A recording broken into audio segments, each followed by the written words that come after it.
Okay, so we got our goofy visual. We're going to talk about three different categories of credit. Okay, the categories are single payment credit, installment credit, and revolving credit. Okay, we're going to talk about them in that order, and I'll try to do some funky text or something to help you out. But again, this is our visuals.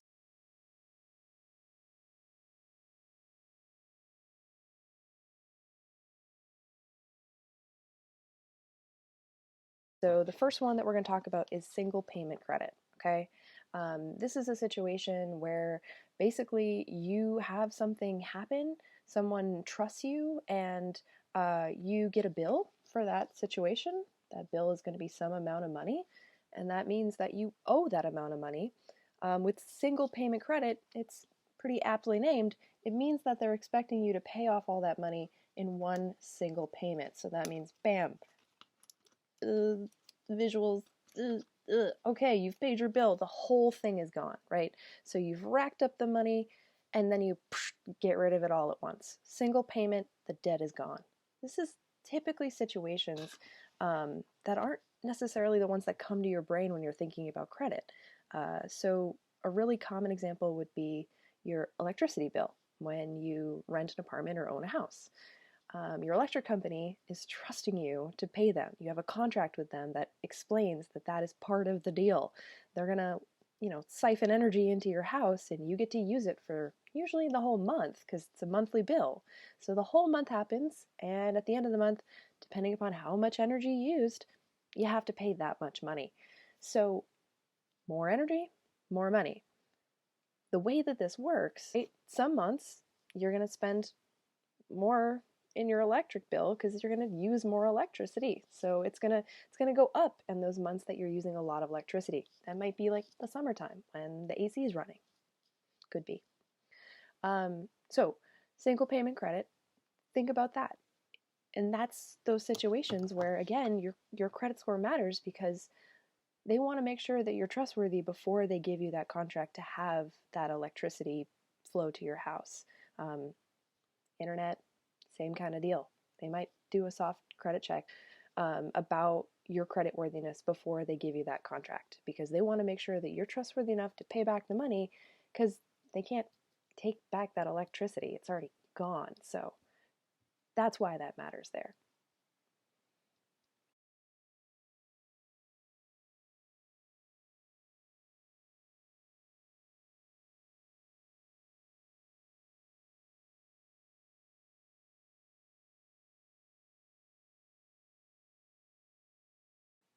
Okay, great job.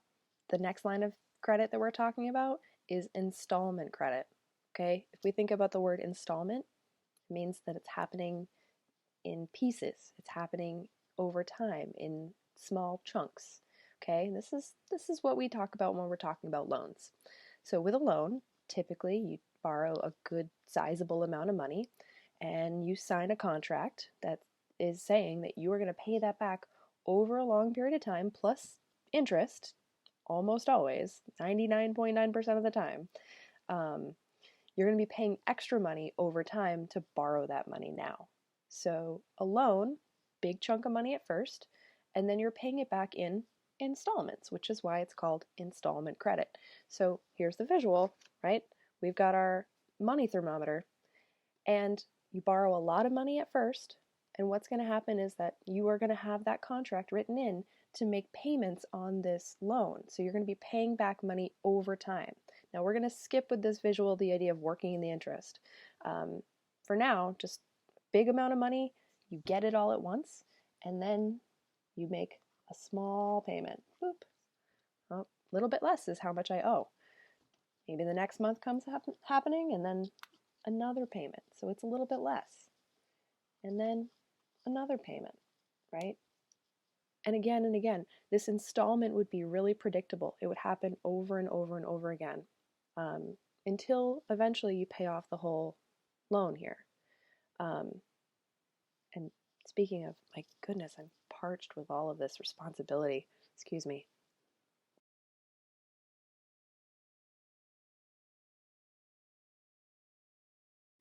Mm, lovely. Okay. on to the last one.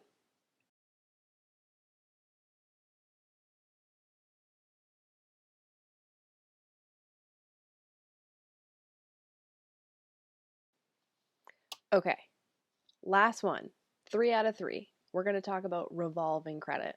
And the best example of revolving credit, the thing that you're going to hear about again and again, and the thing we're going to focus on a lot this unit, is credit cards. I don't know why it gets such a fancy sound effect, but there it is. That's what we're talking about when we're talking about revolving credit. So, first, let's just think about the word revolving. Where have you heard the word revolving before? Maybe planets revolving around the sun. I like to think about a revolving door because I think it's a pretty decent metaphor for what we're going to be talking about. A revolving door, think about the fanciest hotels you've ever been in, those big kind of weird circle doors that you walk through and kind of feel a little awkward in that triangular space. Yeah, revolving doors. It allows change to be happening all the time.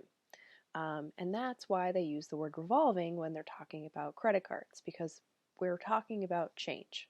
In this case, not in and out in a hotel, we're talking about up and down in terms of your balance. So to go to our little visual here, right? Okay, so we've got our debt thermometer, okay? The credit limit is going to be set by the credit card company based upon your credit worthiness of your credit score, of your credit history. Credit. This gets set for you, and this is the maximum amount of money. So they're essentially setting the top of the thermometer, if we want to use the metaphor.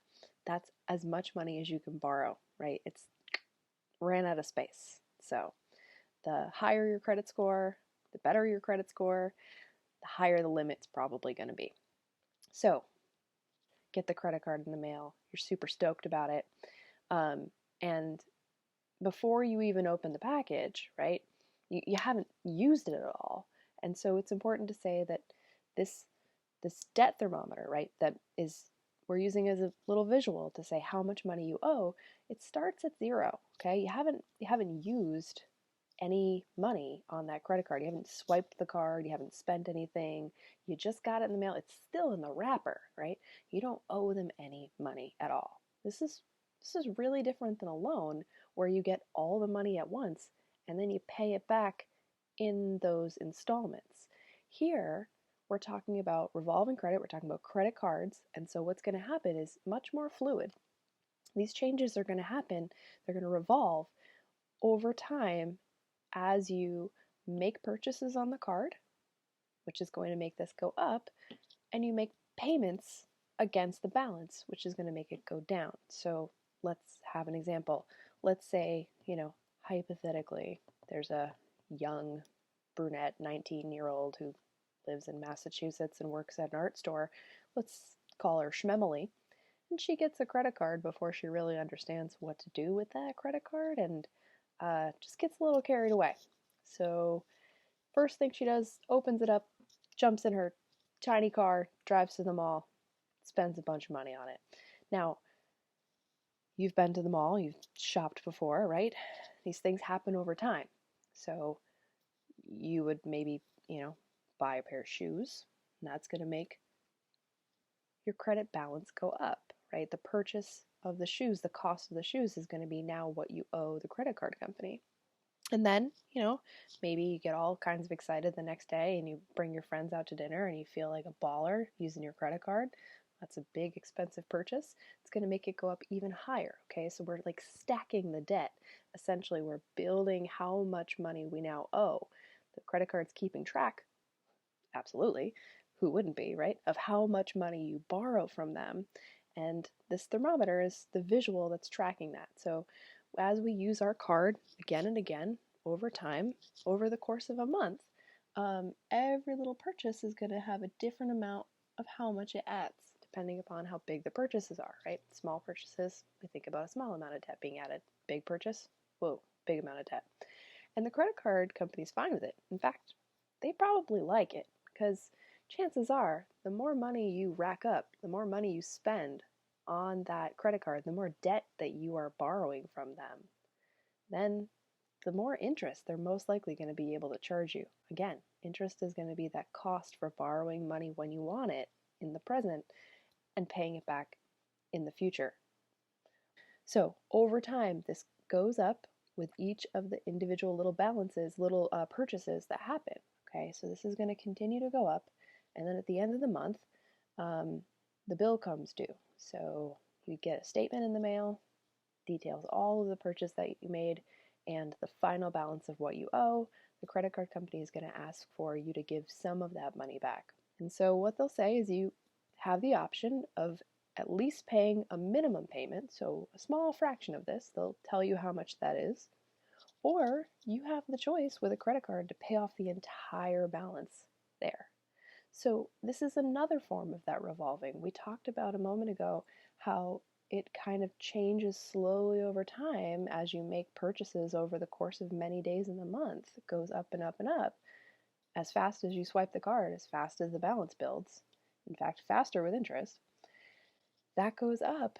And then you have the ability, the flexibility to decide how much you want to pay off, how much do you want to bring it down. So again, purchases make this go up, and payments make it go down because this is talking about how much you owe the credit card company. So you would make maybe a minimum payment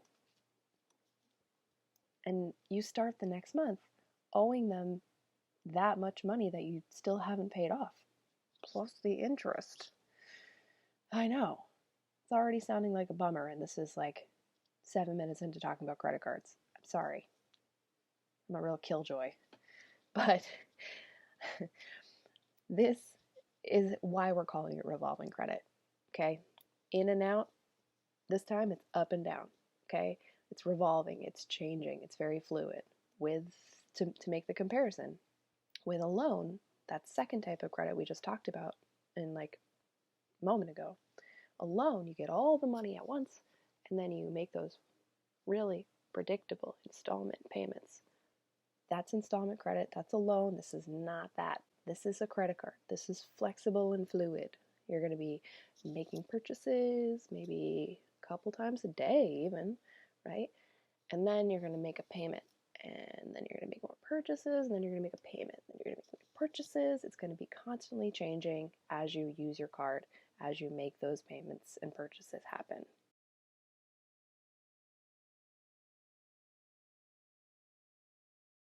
So, all right, guys. I know that was an information dump. Your brains are probably throbbing at this point. You did a great job. This is just an overview. If you have questions, that's awesome. That means you're paying attention. And I promise, over the next 2 weeks at least, we'll go through everything much slower. But right now, I just want you to have those big picture ideas.